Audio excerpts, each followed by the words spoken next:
ओम श्री शिवाय नमस्तुभ्यम। दोस्तों, तो आप सभी को राधे राधे। दोस्तों, आई होप आप सभी बहुत ज़्यादा अच्छे होंगे। तो दोस्तों, क्या आप जानते हैं कि हमारी वैदिक संस्कृति में संपूर्ण वर्ष के दौरान इतने सारे व्रत, त्योहार और पर्व क्यों आते हैं? तो दोस्तों, वास्तव में ये सभी मांगलिक पर्व मनुष्य के जीवन में नवीन संचार और आध्यात्मिक चेतना का संचार करती है। ऐसा ही एक मंगलमय दिन है अक्षय तृतीया। तो दोस्तों, अक्षय तृतीया वैशाख शुक्ल पक्ष की तृतीया तिथि को ये मनाया जाता है। ये इतना विशेष दिन है कि कोई भी मनुष्य द्वारा कोई भी मांगलिक कार्य इसे अक्षय पुण्य प्रदान करता है, अक्षय फल प्रदान करता है दोस्तों। और दोस्तों, आज हम इस दिन की कहानी सुनते हैं। तो कहानी बहुत ही पौराणिक कथा का हम श्रवण करते हैं, यह कथा हम सुनते हैं। लेकिन इसके पहले अगर आप चैनल पे नए हैं तो चैनल को सब्सक्राइब कर दीजिए दोस्तों, और बेल आइकन को प्रेस कर दीजिए, जिसमें हमारी वीडियो समय समय तक आप तक पहुंचती रहे दोस्तों। और वीडियो अच्छी लग जाए तो वीडियो को लाइक कर दीजिए दोस्तों। मैं आरती कुशवाहा आपको अपने चैनल में बहुत ज़्यादा स्वागत करती हूँ। तो दोस्तों, चलिए हम आज अक्षय तृतीया की महानता की कथा का आरंभ करते हैं। ये प्राचीन समय की बात है दोस्तों, जब हम पृथ्वी पर अनेक राजाओं और महान ऋषियों से सुसज्जित थी और चारों ओर धर्म और सुख का वास था। लेकिन कर्म का चक्र दोस्तों सबके लिए एक समान कहाँ होता है दोस्तों। तो बस एक ऐसे ही समय में भी एक ब्राह्मण परिवार रहता था दोस्तों, जो कि अत्यंत निर्धर था, बहुत ज़्यादा गरीब था। तो इस परिवार में ब्राह्मण और उसकी पत्नी थी, और ना तो वह ब्राह्मण उसके पास कोई धन संपत्ति थी और ना ही पुत्र धन था। जी हाँ, ये दंपति संतानहीन था। लेकिन इस ब्राह्मण के जीवन में जो एक सुख था वह थी उसकी पत्नी। जी हाँ, उसकी पत्नी बहुत विनम्र और सुशील और सुंदर थी और प्रतिव्रता भी थी दोस्तों।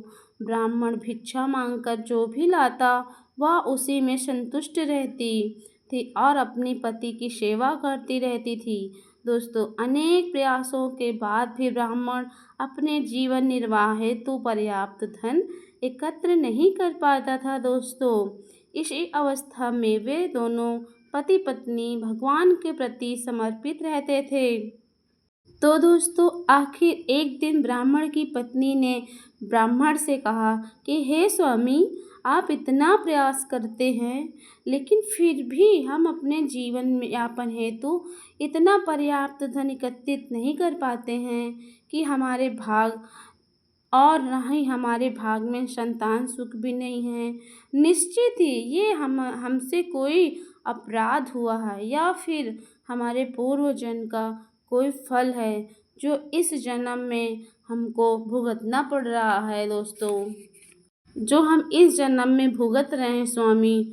हे स्वामी, मैंने सुना है कि इस समय महान ऋषि वशिष्ठ हमारे नगर में पधारे हैं, तो कृपया आप उनके पास जाइए और हमारी इस अवस्था का कारण और समाधान के बारे में पूछिए।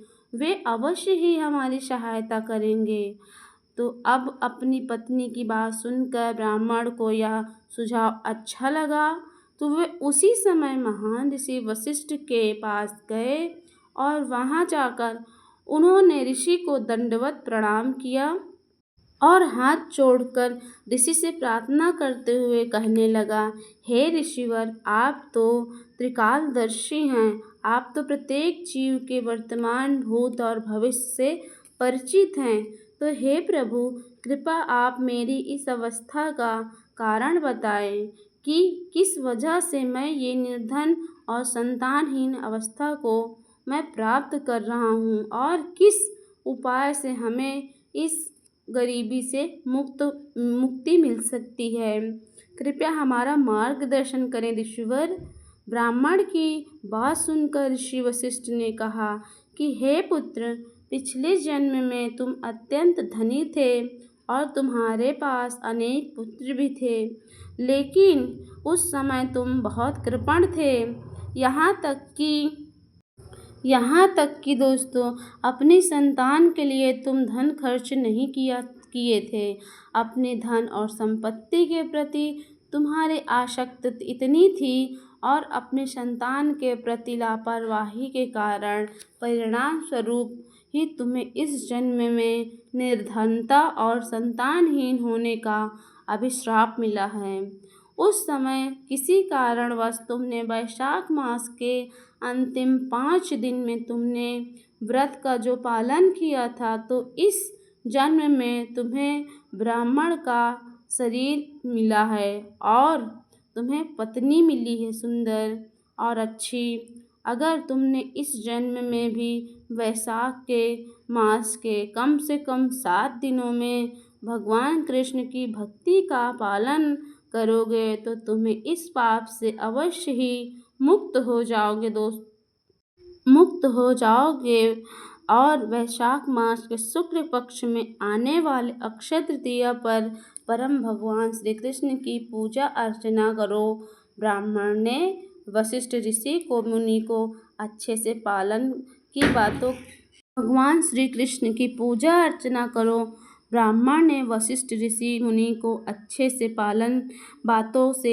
से पालन किया और उनके फलस्वरूप ब्राह्मण अपनी निर्धनता अवस्था और संतानहीन से मुक्त हो गया। तो दोस्तों, इस कथा का महत्व सुनाते हुए कहा गया है कि जब हम इस प्रकार की पौराणिक कथा सुनने का पठन करते हैं, श्रवण करते हैं, तो हम अपने आप ही परम भगवान और गुरुओं की सेवा में संलग्न होते हैं। इसलिए अक्षय तृतीया के दिन इस कथा का श्रवण अवश्य ही करना चाहिए, अवश्य ही सुनना चाहिए दोस्तों। तो अक्षय तृतीया पर शुभ अवसर पर अक्षय आध्यात्मिक फल प्राप्त करने हेतु हरे कृष्ण हरे कृष्ण मंत्र का अधिक से अधिक जाप करें और अपनी क्षमता के अनुसार कुछ न कुछ दान अवश्य करें दोस्तों। तो दोस्तों, सबसे बड़ा दान होता है ज्ञान का दान। तो हो सके दोस्तों तो आप उस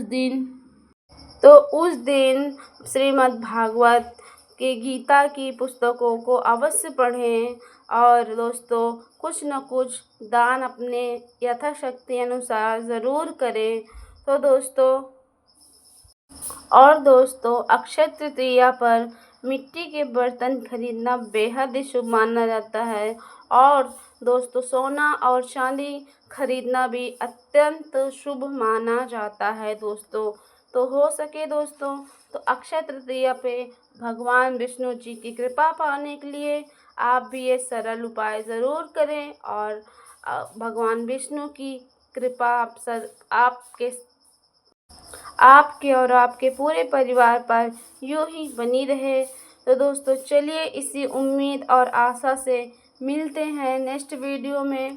अगर वीडियो अच्छी लग जाए तो प्लीज़ दोस्तों वीडियो को लाइक कर दीजिएगा और चैनल पर नए हैं तो चैनल को सब्सक्राइब कर दीजिए।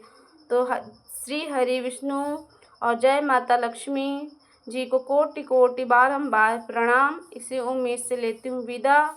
मिलते हैं नेक्स्ट वीडियो में।